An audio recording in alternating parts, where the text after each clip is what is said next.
Je crois qu'il y avait d'abord le désir de revenir à la fiction après trois livres documentaires, mais euh, surtout je voulais voir comment j'allais aborder la fiction maintenant.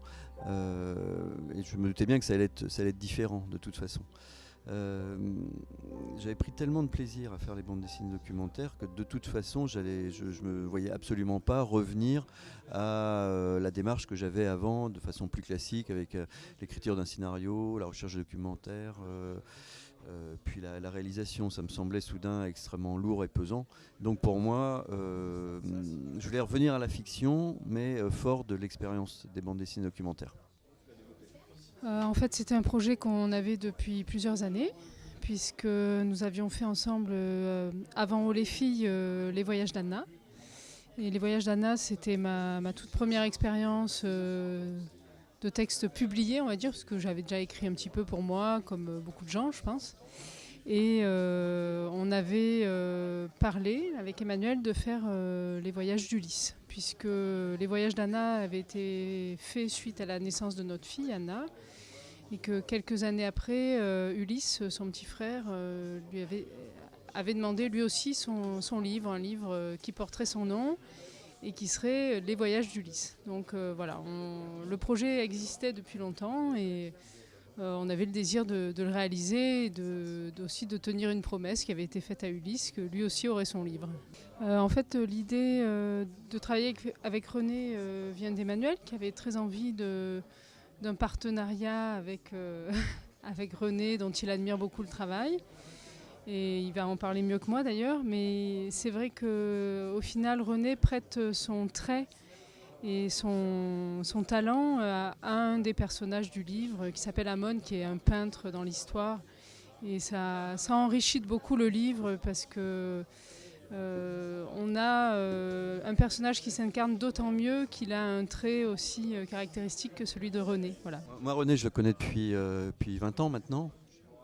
Et j'avais vraiment le désir de travailler avec lui. On avait déjà travaillé un petit peu ensemble pour Muchacho, où je lui avais demandé de faire quelques dessins qui sont attribués au père Roumen dans cette histoire. Euh, mais lorsque on a eu la demande de notre fils là, de faire les voyages d'Ulysse, et que l'idée a fait son chemin, je me suis dit, bon, c'est vraiment à René Follet qu'il faut que je propose de collaborer avec nous. Parce que j'avais découvert son livre Les Grecs, qui est un livre qui date de 71 et qui m'a fasciné, que je considère certainement comme un de ses plus beaux livres, qui est un livre d'une puissance absolument incroyable graphiquement. Et puis je me disais que de travailler sur l'Odyssée, à cause de ce livre-là, pouvait être un sujet qui allait lui plaire. Mais à l'origine, voilà, il devait seulement s'agir de quelques illustrations. Un livre d'illustration comme l'est Les Voyages d'Anna, hein, c'est-à-dire mes dessins, les siens, puis quelques textes pour faire le lien entre chacun et trouver une cohérence. Et puis petit à petit, à la demande de l'éditeur d'ailleurs Daniel Maguen, c'est devenu une bande dessinée. Et j'avais un peu du doute quant à la capacité de René de pouvoir faire déjà ces 10 dessins. Ça avait été déjà assez compliqué. Et un jour, en discutant ensemble, l'idée a surgi de réutiliser ces dessins de 1971. Et René ayant vendu tous ses originaux dans les années 70, on s'est lancé en quête de ces originaux. Un peu en vain, on en a retrouvé quelques-uns quand même. Mais on s'est dit, bon, bah, on va devoir utiliser les dessins du livre. Mais utiliser les dessins du livre, c'était des dessins imprimés avec une impression d'époque, quoi, qui n'est pas si mal en soi pour l'époque, mais qui aujourd'hui passe assez mal. Donc il a fallu essayer de trouver une pirouette narrative pour expliquer pourquoi ces dessins étaient de mauvaise qualité, d'où l'idée de l'incendie au début du livre. On imaginait que ces dessins avaient flambé en partie. Donc on allait les bousiller, en fait, d'une certaine manière.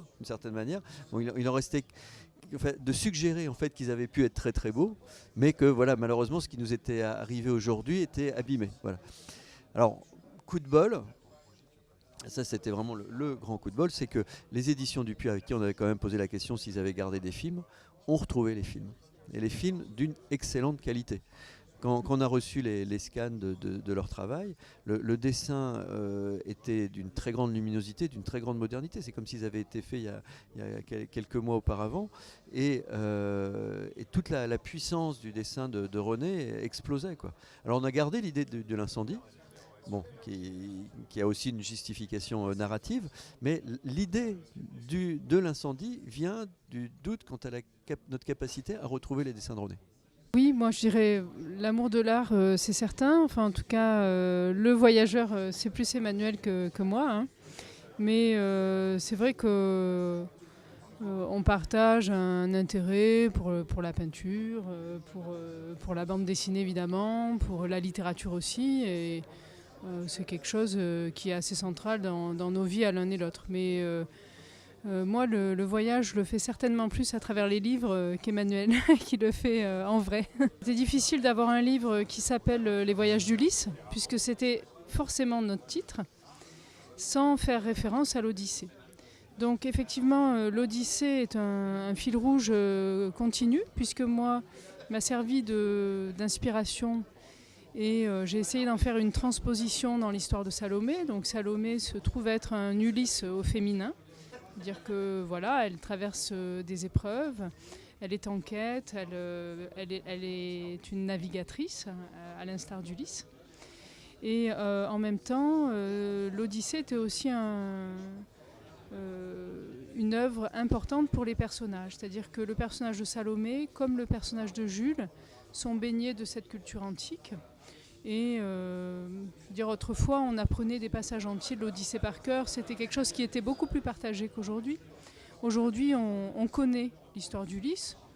Tout le monde en a vu des adaptations, on connaît les principaux épisodes, mais ne l'a pas forcément lu pour autant. On l'étudie un petit peu, mais c'est dans des formes abrégées souvent. C'est difficile à lire. Et du coup, oui, c'était en faire autre chose, en faire quelque chose qui m'était plus personnel, et aussi le remettre en avant, puisqu'il y a des citations de textes assez larges, pour redonner envie de lire l'Odyssée. Il y a même des inserts sur des feuilles transparentes. Oui, voilà, des textes complets. C'est Vincent Audin, l'infographiste, qui a travaillé sur le livre et qui en a fait l'œuvre aboutie que c'est aujourd'hui. Heureusement qu'il était là, qui a eu cette idée. Et donc à partir de là, moi j'ai sélectionné un certain nombre de textes. Et j'en avais sélectionné 8 et on a pu en mettre 4 parce que c'était au niveau de l'impression, c'était un petit peu compliqué pour insérer les calques, que ça tombe au bon endroit. Voilà, donc ça s'est fait comme ça. L'image de bande dessinée, en fait, n'est pas pensée comme l'image de l'illustration. L'image de bande dessinée existe par rapport à l'image qui précède et par rapport à l'image qui suit. C'est une image qui doit nous faire sortir, pour nous faire passer à l'autre. Voilà. Donc ça ne doit pas être une image qui capte, mais une image une image de transition. Voilà, si tu veux. L'illustration, c'est au contraire une image qui doit nous inviter à rester dedans. Voilà, on ne doit pas en sortir. Voilà, donc même dans la façon de concevoir cette image, on ne la pense pas, on la pense pas du tout pareil. Mais on peut essayer de construire un récit avec des images qui nous laissent passer et des images qui nous captent. Donc de créer une sorte de musique à l'intérieur d'un livre. Et ça, c'est quelque chose que j'essaye d'expérimenter, je pense, dans les voyages, justement, les bouquins de bande dessinée documentaire, avec ce mélange à la fois de bande dessinée où je veux que ce soit lu très rapidement, et des images qui, par contre, qui nous captent et enfin, disons qu'au fil du temps, je pense que ce langage, évidemment, je l'apprends. Voilà, donc j'apprends peut-être un peu mieux à le maîtriser. Mais parfois, en fait, il faut simplement que je fasse l'image pour m'en rendre compte si ça marche ou ça marche pas. Bon, malheureusement, c'est souvent comme ça. En fait, c'est en tâtonnant. En fait, c'est pas quelque chose. En fait, la conception de mes derniers livres se fait comme un modelage, voilà, ou comme une sculpture. C'est plus ça. C'est-à-dire que je ne sais pas très bien ce qu'il y a dessous, sous la terre ou sous la pierre, mais je tente, je rajoute des morceaux. c'est très comme un tableau impressionniste en fait. C'est des petites taches, voilà. Et puis tout ça, de ce brouillard, il y a des formes qui vont finir par apparaître, mais c'est pas quelque chose qui est pensé. On sait pas toujours, on sait pas où on va en fait. Enfin, moi, je sais. Toi, tu savais un peu plus, mais moi, quand je me suis embarqué dans Ulysse, bon, on avait un désir, on avait l'idée de travailler ensemble, mais où on allait aboutir, quelle allait être cette histoire. En fait, c'est en fait tous les événements en fait qui sont arrivés qui nous ont indiqué le chemin. Voilà, c'est-à-dire tous les accidents de parcours, les surprises comme les moins bonnes. En fait, tout ça nous indique un chemin. Et à la fin, il y a le livre qui a sa cohérence. Et j'aime à dire qu'en fait, c'est pas un livre qu'on invente, mais un livre qu'on trouve. Et c'est la démarche. Et puis le faire tous ensemble, que ce soit avec René, Vincent, Sophie évidemment, mais et puis c'est cette aventure et puis et Stéphane aussi qui a fait le lettrage. Enfin, chacun amène ses réponses avec ses compétences et on part tous ensemble à l'aventure. Si je peux rajouter quelque chose sur les grandes images que propose Emmanuel, que ce soit les grandes doubles pages ou parfois des cases qui sont très, très belles, qui nous invitent à la contemplation. En fait, moi, ce que j'y retrouve, c'est le rapport à la nature. C'est-à-dire que bien souvent, quand on se promène, qu'on est en contact avec les éléments, la nature peut être totalement fascinante et même dépasser des choses qu'on n'aurait pas imaginées. On peut être subjugué par la nature. Et ce qu'il y a d'intéressant avec le dessin d'Emmanuel, c'est qu'il nous propose cette fascination par le dessin. Comme les personnages sont très en lien avec les éléments, et particulièrement les éléments maritimes, c'est vrai que ces grandes images, je trouve, sont nécessaires au récit. Je trouve que ça pourrait se lire trop vite. Et si on s'arrête sur les images, on y gagne en épaisseur, on peut ressentir ce que ressentent les personnages. Et ça, le dessin d'Emmanuel le permet. Je ne sais pas si c'était compliqué à traiter. Ce qui était certain, c'est que j'avais d'abord l'envie d'un personnage féminin fort, qui ne laisse pas indifférent, mais qui ne soit pas non plus un stéréotype de femme convenue, c'est-à-dire soit belle et séduisante, soit dans la réussite, dans la facilité des relations, quelqu'un à qui rien ne résisterait. En fait, il y a beaucoup de choses qui lui résistent. Elle n'est pas à l'aise dans les relations. C'est quelqu'un qui peut sembler froid, dur, parce qu'il fallait qu'elle existe vraiment. C'est-à-dire que quelqu'un qui aurait été plus lisse aurait été moins intéressant, et quelqu'un qui a vécu ce qu'elle a vécu ne peut pas être lisse. Voilà. Après, c'est vrai que c'est une femme. Bon, qu'est-ce qui fait qu'on est une femme? Qu'est-ce qui fait qu'on est un homme? Voilà, tout ça sont des choses très, très complexes. Est-ce qu'on peut vraiment y répondre? Je ne sais pas. Mais en tout cas, j'avais envie que ce soit elle le héros, au sens antique du terme. Ce qui, je pense, fait exciter aussi Salomé, c'est que Sophie a le talent de créer des personnages bienveillants. En fait, c'est vrai qu'ils sont tous finalement bienveillants avec elle. Le frère, le père, malgré toutes les épreuves, et pourtant elle en fait voir quand même, Salomé. Ce qui touche, c'est que, en fait, moi en les dessinant, en tout cas, j'ai de l'empathie et de la sympathie en fait pour ces personnages. Voilà.